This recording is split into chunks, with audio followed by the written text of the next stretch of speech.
ನಿನ್ನ ಯಾವತ್ತಾದ್ರೂ ನೋಡ್ತೀನ ಕೃಷ್ಣ? ಹರೇ ಕೃಷ್ಣ. ಎಲ್ಲ ಏನು ಮಾಡ್ತಿದ್ದೀರಾ? ಹರೇ ಕೃಷ್ಣ ಪ್ರಭು. ಏನಿಲ್ಲ, ರಾಧಾಕೃಷ್ಣ ಸೀರಿಯಲ್ ನೋಡ್ತಿದ್ದೀವಿ. ಯಾವತ್ತಾದ್ರೂ ನೋಡ್ತೀನ ಕೃಷ್ಣ? ವಾಟ್? ಏನು? ಯಾಕೆ ಅಂತ ತಿಳ್ಕೊಬೋದಾ? ಯಾಕೆ ಅಂದರೆ ಏನರ್ಥ ಪ್ರಭು? ನಾವು ಕೃಷ್ಣನ ಭಕ್ತರು, ಕೃಷ್ಣನ ಬಗ್ಗೆ ತಿಳ್ಕೊಳೋದು ಬೇಡವಾ? ಅದಕ್ಕೆ ನೋಡ್ತಾ ಇದ್ದೀವಿ. ಹಾಗಾದರೆ 2 ಕ್ವಶನ್ ಕೇಳ್ತೀನಿ, ಆನ್ಸರ್ ಮಾಡ್ತೀರಾ? ಎರಡಲ್ಲ ಪ್ರಭು, 12 ಕೇಳಿ ಹೇಳ್ತೀವಿ. ಓಕೆ. Question number 1. ಕೃಷ್ಣ ಗೋವರ್ಧನಗಿರಿಯ ಬೆಟ್ಟವನ್ನು 7 ಹಗಲು 7 ರಾತ್ರಿ ತನ್ನ ಕಿರುಬೆರಳಿನಲ್ಲಿ ಎತ್ತಿ ಹಿಡಿದು ತನ್ನ ಬೃಂದಾವನದ ಭಕ್ತರನ್ನು ಇಂದ್ರನ ಅಟ್ಟಹಾಸದಿಂದ ರಕ್ಷಿಸ್ತಾರೆ.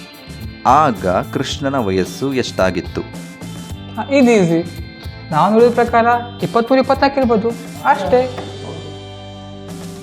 ಇದು ಶುದ್ಧ ತಪ್ಪು. ತಪ್ಪ? ಮತ್ತಿನ್ಯಾವ ವೆಜ್ಜಲ್ಲಿ? ಯಾಕೆ ಅಂದರೆ ವೃಂದಾವನದಲ್ಲಿ ಗೋವರ್ಧನ ಲೀಲೆ ನಡೆದಿದ್ದು ಅಂತ ನಮ್ಗೆ ಗೊತ್ತು. ಹಾಗೆ ಕೃಷ್ಣ 11ನೇ ವಯಸ್ಸಿಗೆ ವೃಂದಾವನ ಬಿಟ್ಟು ಹೋಗ್ತಾನೆ. ಸೊ 23-24ನೇ ವಯಸ್ಸಿನಲ್ಲಿ ಕೃಷ್ಣ ಗೋವರ್ಧನ್ ಲೀಲೆಯನ್ನು ವೃಂದಾವನದಲ್ಲಿ ಮಾಡೋಕ್ಕೆ ಹೇಗೆ ಸಾಧ್ಯ? ಇಟ್ಸ್ ಓಕೆ ಬಿಡಿ ಪ್ರಭು. ಸೆಕೆಂಡ್ ಕ್ವಶನ್ ಅಂದ್ರಲ್ಲ, ಅದನ್ನು ಕೇಳಿ ಹೇಳ್ತೀವಿ. ಓಕೆ. Second question. ಕೃಷ್ಣನ್ಗೆ ಕರ್ಮ ಇದೆಯೋ ಇಲ್ವೋ? ಆಬ್ವಿಯಸ್ಲಿ ಕೃಷ್ಣ ಮನುಷ್ಯ ಜನ್ಮದಲ್ಲಿ ಬಂದಿರ್ತಾನೆ, ಆಗ ಕರ್ಮ ಇದ್ದೇ ಇರುತ್ತೆ. ಭಗವದ್ಗೀತಾ 4.14 ಇತಿ ಮಾಂ ಯೋಬಿ ಜಾನಾತಿ ಕರ್ಮಭಿರ್ ನ ಸ ಬದ್ಯತೆ. ಹಾಗಂದರೆ ಕೃಷ್ಣನ ಬಗ್ಗೆ ಯಾರು ತಿಳ್ಕೊತಾರೆ ಸತ್ಯವಾಗಿ, ಅವರಿಗೆ ಕರ್ಮ ಇಲ್ಲ ಅಂತ. ಹಾಗಂದಮೇಲೆ ಕೃಷ್ಣನಿಗೆ ಯಾವ ರೀತಿ ಕರ್ಮ ಇರುತ್ತೆ? ಅಷ್ಟೇ ಅಲ್ಲ, ಕೃಷ್ಣ ಇನ್ನೊಂದು ಕಡೆ ಭಗವದ್ಗೀತೆನಲ್ಲಿ ಹೇಳ್ತಾರೆ, ಅವಜಾನಂತಿ ಮಾಮೂಢ ಮಾನುಷಿಂ ತನುಂ ಆಶ್ರಿತಂ ಅಂತ.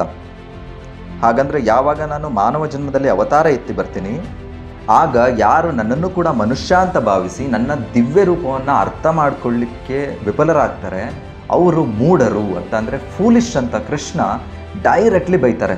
ಇಷ್ಟೆಲ್ಲ ಡಿಫ್ರೆನ್ಸ್ ಇದೆಯಾ? ನಮ್ಗೆ ಗೊತ್ತೇ ಇರಲಿಲ್ಲ. ಇಟ್ಸ್ ಓಕೆ ಬಿಡಿ ಪ್ರಭು. ಅರೇ, it is not at all okay.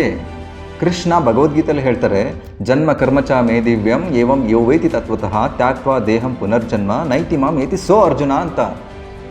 ಹಾಗಂದರೆ ಭಗವಂತ ಶ್ರೀಕೃಷ್ಣ ಪರಮಾತ್ಮನ ಬಗ್ಗೆ ಯಾರು ಸತ್ಯವಾಗಿ ಅರ್ಥ ಮಾಡ್ಕೋತಾರೆ, ಏನು ಅರ್ಥ ಮಾಡ್ಕೋಬೇಕು? ಸತ್ಯವಾಗಿ ಕೃಷ್ಣನ ಜನ್ಮ ಮತ್ತು ಕೃಷ್ಣನ ಕರ್ಮ ಅಂದರೆ ಆ್ಯಕ್ಟಿವಿಟೀಸ್ನ ಯಾರು ಅರ್ಥ ಮಾಡ್ಕೋತಾರೆ, ಅವರಿಗೆ ಪುನರ್ಜನ್ಮನೇ ಇಲ್ಲ. ಶಂಕರಾಚಾರ್ಯರು ಹೇಳ್ತಾರಲ್ಲ, ಪುನರಪಿ ಜನನಂ ಪುನರಪಿ ಮರಣಂ. ಆ ಪುನರಪಿ ಜನನಮೇ ಇಲ್ಲ, ಮರಣನೂ ಇಲ್ಲ. ಸೊ ಯಾರು ಕೃಷ್ಣನನ್ನು ಸತ್ಯವಾಗಿ ಅರ್ಥ ಮಾಡ್ಕೋತಾರೆ, ಅವರು ಕೃಷ್ಣನ ಧಾಮ, ಗೋಲೋಕಧಾಮ ಅಥವಾ ವೈಕುಂಠಕ್ಕೆ ಹೋಗ್ತಾರೆ ಅಂತ ಕೃಷ್ಣ ಭಗವದ್ಗೀತೆಯಲ್ಲಿ ಭರವಸೆಯನ್ನು ಕೊಡ್ತಾರೆ. ಈಗ ಹೇಳಿ, ನೀವು ಇಂಥ ದೊಡ್ಡ ಆಪರ್ಚುನಿಟಿ, ಇಂಥ ರೇರ್ ಆಪರ್ಚುನಿಟಿನ ಮಿಸ್ ಮಾಡ್ಕೋತಿದ್ದೀನಿ ಅಂತ ಅನ್ನಿಸ್ತಿಲ್ವಾ? ಎಸ್ ಪ್ರಭು, ಇದು ರಿಯಲಿ ಬಿಗ್ ಆಪರ್ಚುನಿಟಿ. ಕರೆಕ್ಟ್. ಹಾಗಿದ್ರೆ ಕೃಷ್ಣನ ಬಗ್ಗೆ ಏನು ಸತ್ಯನ ಹೆಂಗೆ ಅರ್ಥ ಮಾಡ್ಕೋದು ಪ್ರಭು? ಆ್ಯಕ್ಚುಲಿ ಇವಾಗ ಪಾಯಿಂಟಿಗೆ ಬಂದ್ರಿ.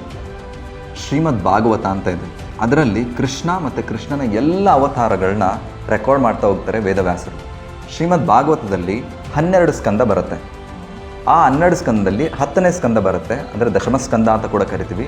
ಅದರಲ್ಲಿ ಶ್ರೀಕೃಷ್ಣನ ಸಂಪೂರ್ಣ ಆ್ಯಕ್ಟಿವಿಟೀಸ್, ಅಂದರೆ ಕರ್ಮ ಆಗಿರ್ಬೋದು, ಜನ್ಮ ಆಗಿರ್ಬೋದು, ಎಲ್ಲವನ್ನು ಕೂಡ ವೇದವ್ಯಾಸರು ಅದ್ಭುತವಾಗಿ ರೆಕಾರ್ಡ್ ಮಾಡ್ತಾ ಹೋಗ್ತಾರೆ. ಅದನ್ನು ನಮಗೆ ಭಕ್ತಿ ವೇದಾಂತ ಸ್ವಾಮಿ ಶ್ರೀಲ ಪ್ರಭುಪಾದರು ಶ್ರೀಕೃಷ್ಣ ದೇವೋತ್ತಮ ಪರಮಪುರುಷ ಅನ್ನೋ ಬುಕ್ಕಲ್ಲಿ ಅಮೇಝಿಂಗ್ಲಿ ಭಕ್ತಿ ವೇದಾಂತ ಪರ್ಪೋಟ್ ಸಮೇತ ಕೊಡ್ತಾರೆ. ಅಂದರೆ ಇದರಲ್ಲಿ ಭಕ್ತಿ ಇದೆ, ವೇದಾಂತ ಅಂದರೆ ಜ್ಞಾನ ಕೂಡ ಇದೆ. ಅಂದರೆ ಕೃಷ್ಣನನ್ನು ಸತ್ಯವಾಗಿ ಹೇಗೆ ಅರ್ಥ ಮಾಡ್ಕೊಳ್ಳೋದು ಅನ್ನೋದನ್ನ ಹೇಳ್ತಾ ಹೋಗ್ತಾರೆ ಮತ್ತು ಅರ್ಥ ಮಾಡಿಸ್ತಾರೆ ಕೂಡ. ಇದನ್ನು ಪ್ರಭುಪಾದರು ಹೇಳ್ತಾರೆ, ಗುಲಾಬ್ ಜಾಮೂನ್ ಇದ್ದಾಗೆ ಅಂತ. ಅಂದರೆ ಗುಲಾಬ್ ಜಾಮೂನ್ನ ಯಾವ ರೀತಿ ನಾವು ಯಾವ ಕಡೆಯಿಂದ ಕಚ್ಚಿದ್ರೂ ಸಿಹಿ ಅನಿಸುತ್ತೆ, ಅದೇ ರೀತಿ ಈ ಬುಕ್ಕಿನ ಯಾವ ಪೇಜ್ನ ತೆಗೆದು ನೋಡಿದರೂ ನಿಮಗೆ ಅತಿ ಮಧುರವಾದ ಕೃಷ್ಣನ ಕಥೆಗಳು ತಿಳಿತವೆ. ಎಸ್ ಪ್ರಭು, ಈಗ ನನಗೆ ಕ್ಲಿಯರ್ಲಿ ಅರ್ಥ ಆಗ್ತಿದೆ.